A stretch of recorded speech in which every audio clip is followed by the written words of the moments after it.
He was once hailed as one of the smartest signings in Arsenal's history, but now fans can't wait for him to leave. What happened to Oleksandr Zinchenko?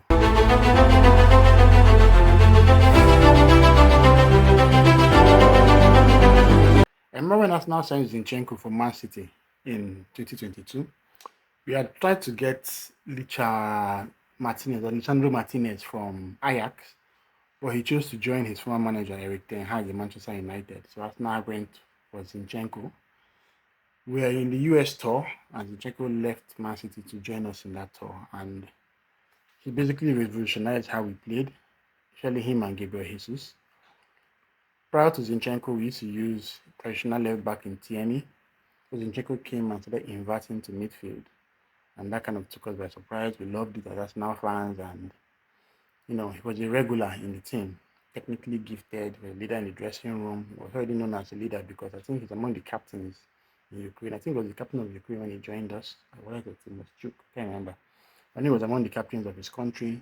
He had that natural charisma as a leader, and he showed the tactical change that Arteta had brought into the team, inverting from the left. And that squad did wonders. If I remember clearly, Arsenal had Ramsdale in goal, had Ben White in right back, Zinchenko was the left back, Saliba and Gabriel were the center defenders.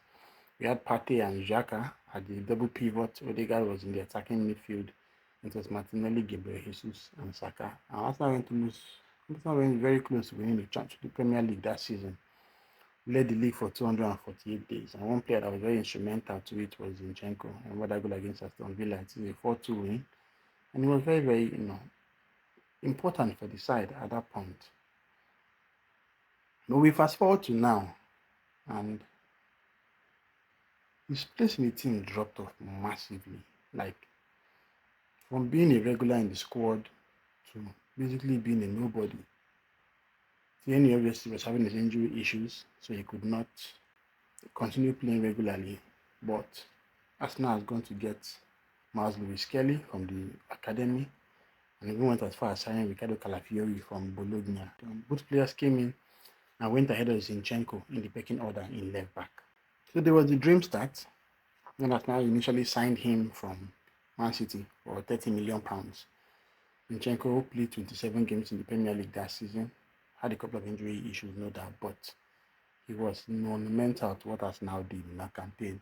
Very amazing player, strong on the ball, always knew what he needed to do, excellent passing range, So he gave us dominance in midfield because alongside Thomas Partey, he joined that double fulcrum that allowed Granit Xhaka to move further ahead on the pitch and score so many more goals for the team as he did. He had so many inspirational leadership moments. Sometimes when the team are holding up before game starts, you would hear Zinchenko, gingering the lads, telling them what they need to do, and inspiring the team. And we went so close to win the Premier League that season. So close. It was a painful affair. Arsenal drew with Liverpool 2-2 in the draw with West Ham. Now, Bukayo Saka lost the penalty, and of course, they drew with Southampton and lost to Man City. And despite leading the Premier League for 248 days, Arsenal crashed out, second place. And of course, they broke their goal scoring record that season. I think they had 88 goals. And they also broke their winning record because I think the team that won the league in 2004 had 26 wins. So the next season, 23-24, that we now broke that record, getting more than 26 wins.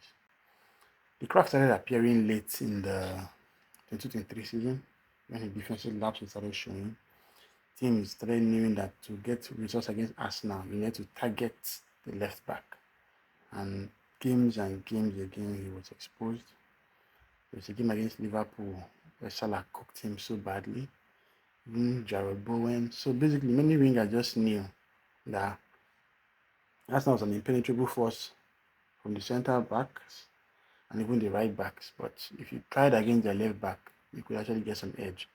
And it got so bad that at some point, Tomiyasu started playing as the left back out of position, even when Zinchenko was fit, because we could not trust him defensively to do a job. He was struggling most of the time, and teams always targeted his side of the pitch. Yeah, then there were the injuries.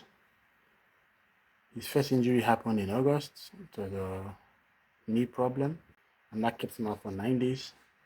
In September, he had a calf injury that kept him out for 47 days. Then he now had a calf muscle tear that kept him out for 104 days. So he kept on having calf injuries, calf injuries, calf injuries. Even in the next season, 2024, more calf injuries. In 24-25, more calf injuries. So for some reason, he has some serious muscular injuries that continue to plague him in his career at Arsenal. And that also played a role in Arsenal going to transfer market, to sign a new player. Well, that's a Calafiori came into the picture, and that's a Miles Lewis Kelly also came into the picture from the academy. These injuries also led to loss of form. His consistency was questioned. He lost the ability to dominate games from fullback. Even the games he played, you could see that he had lost that touch, he had lost that edge, and it was difficult for him.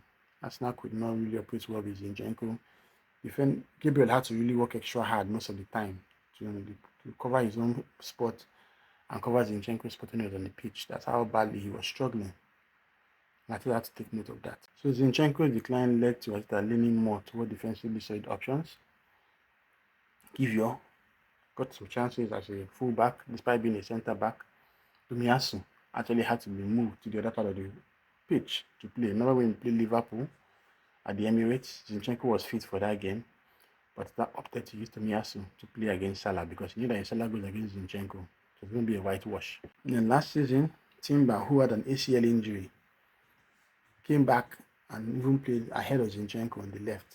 So you could see how far down beyond the pecking order that he was. With the likes of Kyiv, Timber, Tomiyasu, Lewis Kelly, it was difficult. And the numbers made it very clear. In the Premier League, he started only 5 games, came in as a sub just 10 times. Started 1 Carabao Cup game and came as a sub in another game. Started only 2 Champions League games and came as a sub in 4 of them. So that was just in 3 appearances. When Arsenal played up to 50, up to 60 games in that campaign, it just shows you how that lost trust. Of course, there was a part of the fans too, where they basically turned on Zinchenko. They just felt that he could not offer much to the squad anymore. And we're always happy not to see his name on the team sheet. In social media, it was the same thing. Everyone talking about his defensive shortcomings, memes coming up from the way he was dribbled by Salah. I remember that game against Liverpool, where we drew 1-1 in Anfield. He crossed the ball for Salah on the right wing, and the way he just cooked Zinchenko was terrible. Fans were not happy about that. Yes, he has good technique, has good vision, but as a defender, he really lacked. And that's why if you notice, toward the tail end of last season, he started playing more in midfield because he could never be trusted to play in defense anymore. Now got a whole lot messy when an additional chapter was released in the book that he wrote last year, where he spoke about how last season was the worst of his life, that he didn't play much, and of course, for a footballer not playing enough football, it's going to be a very, very tough situation. So he said, a player who doesn't play is nothing. It's one thing when your body lets you down, that can happen. Or going from being one of the established players in the team to being an unused sub is harder to deal with. The sense of rejection makes you feel if your manager no longer believes in you, and that takes his stuffing out of you, even if you're the most resilient guy in the planet. This was Zinchenko just giving his honest thoughts about his situation at the club, and this has caused some backlash from fans, really going on at him, trying to say all sorts. But I feel him, I understand. I think the team has gone beyond him at this point.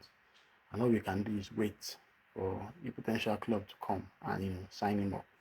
But when you think of the kind of wages he's currently earning and what Arsenal wants to expect from him, I really don't know what to expect, in all honesty. They believe that he could be available for like at least 15 to 20 mil. But I know Fulham was linked at some point, but I don't know whether they're going to come into fruition. So Zinchenko's journey is just a reminder of how quickly fortunes can change in football. From being one of Arsenal's key men to facing questions over his future, his future actually hangs in the balance. You all know that he has a year left on his contract, so there are only 3 available options. 1, Arsenal tries very hard to find some money for him, which is probably like 20 million or thereabouts. 2, Arsenal tries to secure his future by offering him a new contract, which I feel is unlikely. And 3, which I feel is the most likely, Zinchenko will end on his contract and leaving the club as a free transfer. So it's very sad to see his decline. I really liked him when he joined the club, but understandably, the club have moved on, and I wish him the best in the future. So what do you think about Zinchenko's future with Arsenal? For more Arsenal videos and content, please give us a like and subscribe. Till then, come on, you gunners.